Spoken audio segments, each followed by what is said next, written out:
Առավոտյան ժամը 8-ից բոլոր տեղամասերը սկսել են ընդունել ընտրողներին եւ ժամը 8-ի դրությամբ բացականներ ենք ունեցել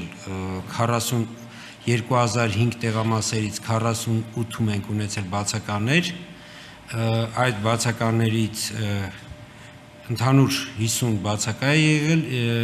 ընդամենը 3 դեպքերում 2 նախագահ եւ 1 քարտուղար է բացակա եղել եւ ընտրական օրենսգիրքը հնարավորություն է տալիս նույնիսկ եթե ընտրական հանձնաժողովի օրինակ անդամներից որևէ մեկը բացակա է, միևնույն է գործընթացը շարունակվում է, եթե անհրաժեշտ լինի ընտրատարածքային ընտրական հանձնաժողովի նախագահները նոր անդամ են նշանակում, այսինքն գործընթացը ընթանում է բնականon, այս ընթացքում բնականաբար ինչ որ տեխնիկական խնդիրներ են յուրագալի, որոնք հնդածս արագ լուծվում են, բոլորիս մաղթում եմ խաղաղ, հանգիստ ընտրություններ, որպեսզի մենք ունենանք շատ օրինական, արդար ընտրություններ եւ լավ արդյունքներ։ Եւ մի փոքր էլ պիտի անդրադառնամ նախապատրաստական գործընթացների մասին, քանի որ այս ընթացքում հնարավորություն չի եղել ուղղակի նախապատրաստական գործընթացների մասին խոսել, ըստ էության կենտրոնական ընտրական հանձնաժողովը միայն ընտրությունների հանձնաժողովականների շուրջ 4000 անձանց դասընթացներ է կազմակերպել, որոնցից 4000-ը դրանք տեխնիկական սարքավորումների աշխատողներն են, իսկ շուրջ 16000-ը դրանք տեղամասային ընտրական հանձնաժողովի անդամներն են։ Իհարկե տեղամասային ընտրական հանձնաժողովի անդամների դասընթացների ընթացքում եղել են նաև դեպքեր, երբ որ դասընթացներից հետո փոխվել են, բայց նման դեպքերը շատ քիչ են, հիմնականում նշանակողները ըստ էության իրենց նշանակած անդամների համար նաև ապահովել են, որպեսզի փոփոխությունները քիչ լինեն, այսինքն դասընթացից հետո փոփոխություններ չլինեն։ Եվ պիտի տեղեկացնեմ, որ նաև դասընթացներ, հատուկ դասընթացներ են արվել նախագահների եւ քարտուղարների համար։ Սա անմիջապես ընտրություններից առաջ։ Իսկ դրանից առաջ կենտրոնական ընտրական հանձնաժողովը ըստ էության ընտրական գործընթացում ընդգրկված բոլոր սուբյեկտների համար կազմակերպել է մասնագիտական դասընթացներ եւ այս ընթացքում օրինակ առավոտյան 8-ից եկող ահազանգերի մեջ մենք նկատեցինք մի զուգադիպություն, որ ըստ էության սխալ տեղեկատվություն հաղորդում էր հիմնական այն վստահված անձերի կամ սուբյեկտների կողմից, ովքեր մեր դասընթացներին չեն մասնակցել, այսինքն եւս մեկ անգամ համոզում ենք, որ միասնական դասընթացներին մասնակցելը, ընդհանուր գիտելիքին տիրապետելը դա շատ կարեւոր է, հակառակ դեպքում մենք չենք ունենում սխալ ահազանգեր, այսինքն մարդիկ տեղամասերում խնդիրներ չեն տեսնում մի բանի մեջ, որը որ ընտրական օրինակ ու ընտրական օրենսգիրքի պահանջներով է պայմանավորված։ Ես կարող լրագրողներից հարցեր կան։ Համեցեք։ Խնդրում եմ խոսափողով։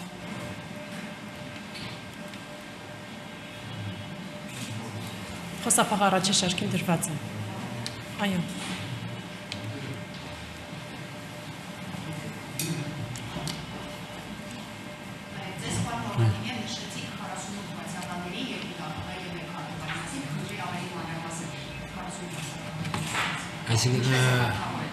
Չէ, տեսեք, առավոտյան որ ընտրական հանձնաժողովը սկսում են իրենց աշխատանքը,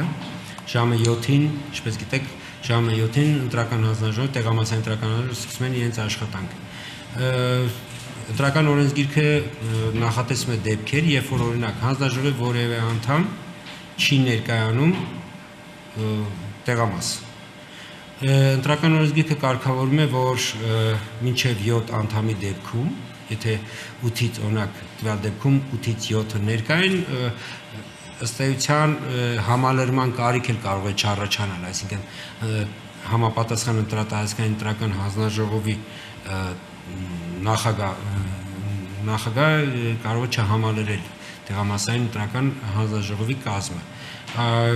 Արդեն նրանից հետո ըստ ընտրողների թվի, տեղամասի ընտրողների թվի, ընտրատարածքային ընտրական հանձնաժողովի նախագահը կարող է համալրել տեղամասային ընտրական։ Ես օրինակ գիտեմ, որ երկու նախագահների եւ քարտուղարների բացակայությունը պայմանավորված է քրեաիրավական գործընթացով, այսինքն մեզ դա արդեն զեկուցել է, որ ուղղակի տվյալ նախագահները եւ քարտուղարը գիշերը ձերբակալվել են։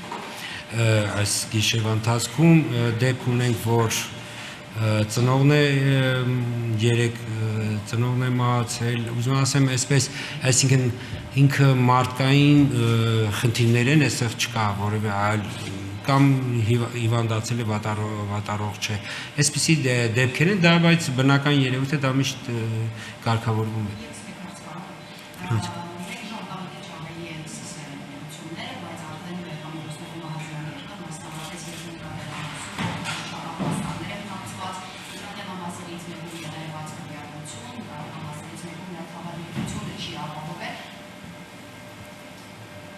Այս մասին բարձրացնել է հայակողի նախաձեռնությունը, նաև հակներ իրավապահների մասին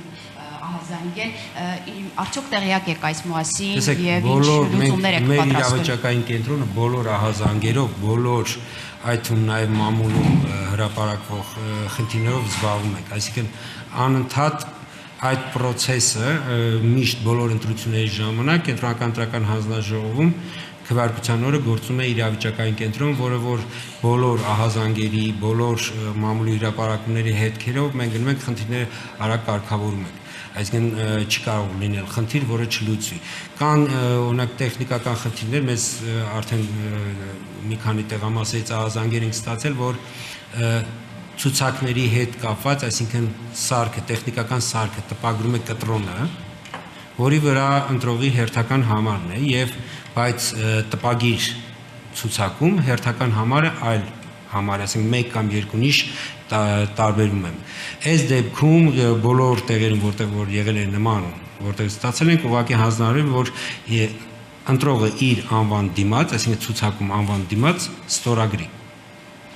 Այսինքն բոլոր խնդիրներին մենք արագ լուծումներ ենք տալիս, այսինքն ահազանգերով զբաղվում ենք եւ խնդիրները լուծվում են։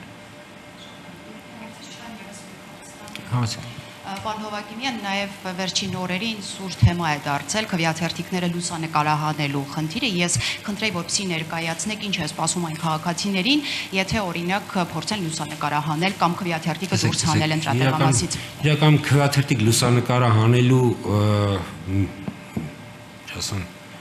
ձգտումը ես չեմ հասկանում, որովհետև մեր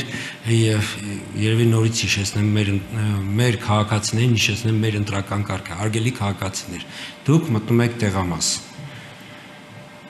մոտենում եք տեխնիկական սարքի աշխատողին, ներկայացնում եք ձեր անձը հաստատող փաստաթուղթը։ Անձը հաստատող փաստաթղթի տեխնիկական սարքի աշխատող անձը հաստատող փաստաթուղթը մուտք է անում սարք, այնուհետև տրամադրում եք ձեր մատնահետքը։ Դրանից հետո սարքը տպում է կտրոնը եւ արդեն անձը հաստատող փաստաթղթի հետ վերադարձում է ընտրողին։ Ընտրողը մոտենում է ընտրական ցուցակների հանձնաժողովի անդամին, ով որ սպասարկում ընտրողների ցուցակները։ Ընտրողների ցուցակում գտնում են ընտրողի տվյալները, այնտեղ հնարավորություն է տրվում, որպեսզի ընտրողը ստորագրի, այնուհետև ընտրողի ստորագրության կողքը ընտրական հանձնաժողովի անդամը իր անհատական կնիքով կնիք է դնում։ Հաջորդ քայլին ընտրողը մոտենում է քվեաթերթիկներ տրամադրող հանձնաժողովի անդամին, որտեղ քվեաթերթիկներ տրամադրող հանձնաժողովի անդամը ընտրողին է տրամադրում թվով 18 հատ քվեաթերթիկ, որոնցից բացակայում է 13 համարի քվեաթերթիկ, այսինքն ընտրողին տրամադրում է 1-ից 19 քվեաթերթիկ, որտեղ 13 համարը բացակայում է, այսինքն 18 քվեաթերթիկ եւ 1 ծրար։ Ընտրողը այս 18 հատ քվեաթերթիկներով եւ 1 ծրարով մտնում է քվեախոց։ Այնտեղ այդ 18 հատ քվեաթերթիկներից մեկը, որևէ մեկը, ինքը առանց ծալելու դնում է ծրարի մեջ, մնացածը թողնում է տեղում, քվեախոցում հատուկ գրպանիկ կա ավելորդ, այսպես ենք, քվեաթերթիկների համար, եւ քվեաթերթիկը ծրարի մեջ արդեն դրած փակ վիճակում դուրս է գալիս, մոտենում եք քվեատուփի մոտ նստած հանձնաժողովի անդամին, տրամադրում է իր կտրոնը, հանձնաժողովի անդամը առանց ծրարը ընտրողի ձեռքից վերցնելու, ուղղակի այդ ծրարի վրա արկա կտրվածքի վրա փակցնում է դրոշմանիշը, որից հետո հնարավորություն է տալիս, որպեսզի ընտրողը քվեաթերթիկը գցի քվեատուփի մեջ։ Հիմա այստեղ նկարելու իմաստը, այսինքն սա այս process-ը ինչու նկարվեց, նկարելու իմաստ անհեթեթություն է, թափես չի կարելի ոչ նկարել, ոչ քվեարկության գաղտնիությունը որևէ կերպ խախտել, որտեղ քվեարկության գաղտնիությունը ոչ միայն իրավունք է, այլ նաև պարտականություն։ Այսինքն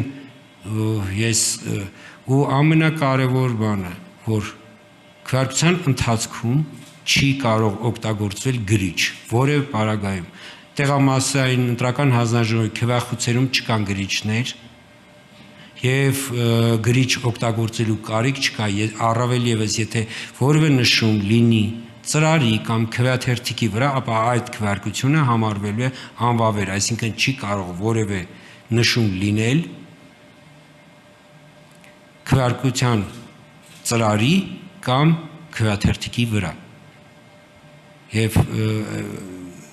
նախկինում, երբ որ մեկ ընդհանուր քվեաթերթիկ էր եւ ընտրողը նշում կատարելով էր քվեարկում, այդ ժամանակ ըստ էության այդ նկարելու, չգիտեմ ինչ, դա կարող էր ինչ-որ նշանակություն։ Հիմա պատկերացեք ընտրողը ինչ-որ բան է նկարում, քվեախոցում բոլոր քաղաքական ուժերի քվեաթերթիկները արկա են, նկարեց ինչ-որ բան, ավարտեց, իր ցանկությամբ, իր կամքը արտահայտելուն ազատ է, որովհետև ինչ ցանկանա, որ քվեաթերթիկը ցանկանա, ազատ է դնել։ Սա ուզում ասեմ մեր համակարգը քվեարկության ընթացքի վերահսկումը, նկատի ունեմ ապօրինի վերահսկումը բացառում է։